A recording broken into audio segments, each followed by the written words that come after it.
I'm already getting homeless. You even back me up, he fucked me over.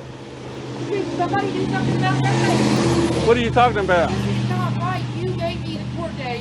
I don't know how I got switched to emergency, why I got no notification. This is not my fault. Today's story hits right at the center of why Section 8 is exploding across America. The rules are changing, families are stressed, and the government is cracking down harder than ever. And in the middle of all this, we got parents trying to hold on to their vouchers, kids trying to get jobs, and an entire system that's been abused for decades suddenly getting flipped upside down. Let's get into it. Now you threatening us, talking about if they get rid of the SNAP, I'm gonna start stealing. Ain't that what you been doing? You been stealing, huh? You been stealing. We're not gonna talk about every time I turn around and look on the internet, y'all stealing in Walmart, you're stealing in Walgreens, you're stealing in CVS, you're stealing everywhere. What is you talking about? That ain't no threat. You've been stealing. Let's not talk about the fact that most of y'all got Section 8 vouchers that are not even yours. You got 2, 3, 4 generations of Section 8 vouchers that you're using for somebody who ain't been in that Section 8 house in probably 10, 15 years. So let's not talk about, oh, you gonna start stealing. You done made a whole career out of stealing. At this point, you should be in retirement. You should be looking to retire from your stealing career. Ain't nobody afraid of you talking about you gonna go steal. And while you're stealing, please get you a loaf of bread. Oh my God, today, Shando. Please get you a loaf of bread, ho, and some bologna, and a little bit of cheese, mayo, Miracle Whip, whatever the hell it is that you like. Since you're stealing, steal you some Dijon mustard and make you a sandwich and shut the hell up. Because what I want you to hear me say is nobody give a damn about your threats about you stealing something. We used to your stealing. Then you mad because we don't want illegal people also over here stealing. We got to deal with your stealing and we got to deal with illegal people stealing too. What the hell is going on here? We sick of this shit. You know what? It's all right. Go get you a sandwich. Go somewhere and sit down. November 3rd, make sure you register because it's Sandwich Day. We're going to be on Zoom and we're going to have the kind of conversations that we want to have. We're going to be talking about these people like a dog. We're going to talk about a lot of other things too, but we're going to talk about this. We're going to talk about it. The way some folks get online and act like stealing is a brand new idea is hilarious. This lady really out here saying, if they cut SNAP, I'm going to start stealing. Like she wasn't already pushing a cart out of Walmart with the wheels locking up and the alarms screaming her name. Folks talking tough with vouchers that have been passed down like family heirlooms. Grandma had it, mama had it, now the grandkids living in the same place even though nobody on that lease has lived there since Obama's first term. You can't talk about starting anything when you've literally built a career out of it. Do you think people threaten to steal because they're actually desperate? Or because clout culture turned bad behavior into content? Drop your take in the comments. I'm curious how you see it. So they drafted the rules and started the process of ending long-term Section 8. The rule will be you can be on Section 8 for no more than 2 years. In 2026, they're going to start sending out notifications to people on Section 8 that you have 60 to 90 days that Section 8 will no longer be available to you. So, if you're on Section 8, you might want to start considering what you're going to do, because look it up, Section 8 will no longer be a thing where a person can live in the house for years and years and years. Section 8 is built for short term and people in need. Granted, some people are disabled and they need it, but that's what they up to. They're getting ready to pull your Section 8. You won't be able to use it for more than 2 years. Comment and let me know if you have any questions. My food stamps went from $4,400 in food stamps every month to $38. What am I supposed to get with $38 with 6 kids? Is anyone gonna tell her? I mean, 6 kids, $4,400, food stamps. You probably was getting overpaid. And it probably just wasn't you. It was a lot of other people that was using food stamps as well. Now, as far as your other issues, hey, do your best, get a job. But honestly, yeah. Who told you to have them damn 6 kids? And hopefully you're married. If not, there's an issue. And that issue may be internal.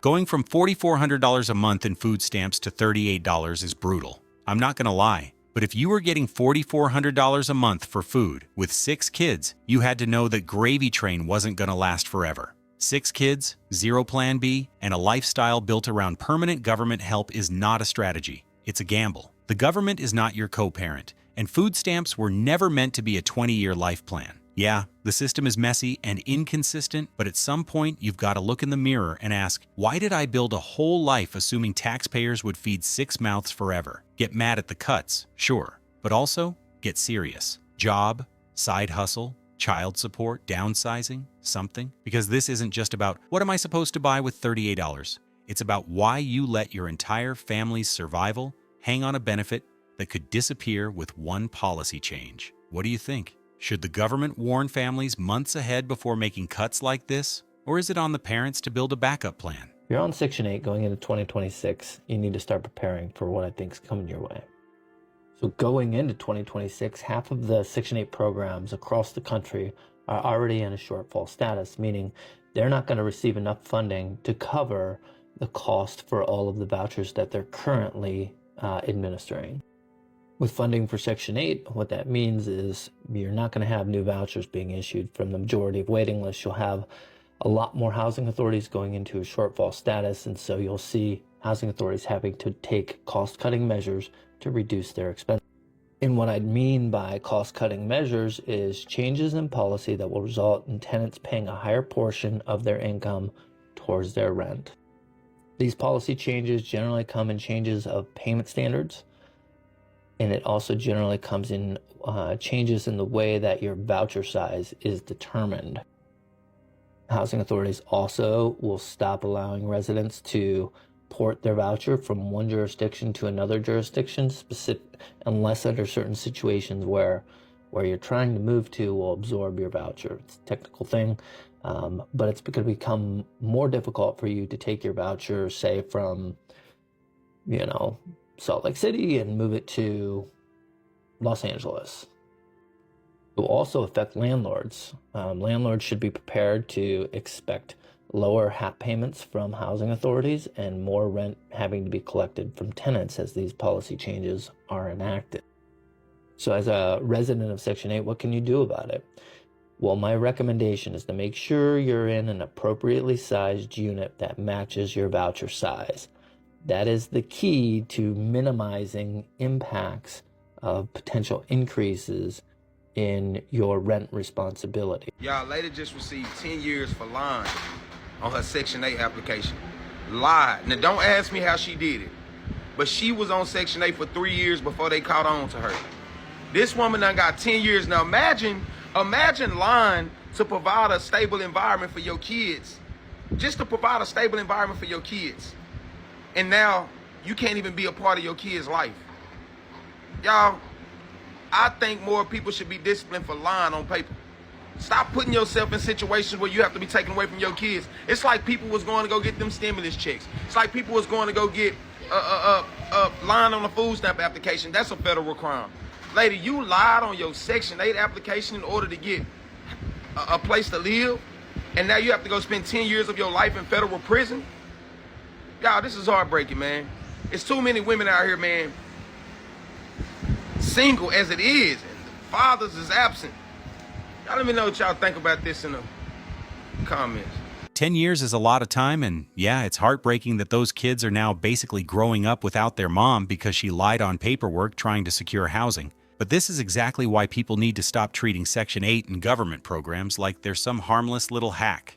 When you lie about income, household members, or where you actually live, you're not just finessing the system. You're committing fraud, and the government will happily let you stack up the benefits and the evidence before they come back for you. And this is the warning shot for everybody out here playing games with fake addresses, side cash under the table, or letting someone else rent their voucher. When it catches up, it's not a slap on the wrist. It's your freedom, your kids, and your future on the line. Do you think the punishment was fair, or did the system go way too far? Drop your honest take. Hey, love. So I just want to reply to your comment. And she said, you have to have an open mind on the situation. Some of these kids want to work. Once they start working, their income will be included in the household.